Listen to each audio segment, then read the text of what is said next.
Keychron K3 versão 2. Uma diferença principal aqui é a largura do teclado. Modelo D3 porque significa luz branca e teclas próprias da Keychron, de troca rápida. Veio super embalado, não tenho o que reclamar. Manual rápido aqui para parear, luz, etc. Suporta cabo e Bluetooth. Windows, Mac, iOS, Android só não pega nativamente o Linux, mas isso nunca foi um problema para o Linux, né? Vou ligar aqui, já está piscando. Vem com as teclas para adaptar para o Windows, que é o que eu estou usando aqui. O cabo, se quiser usar com cabo.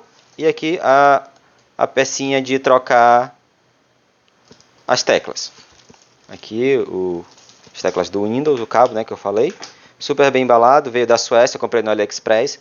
Mas aí a precificação foi entre 400 e 600 reais, depende muito da promoção que você comprar, da época e do modelo, né? Que colorido é um pouco mais caro, mas não é interessante para mim.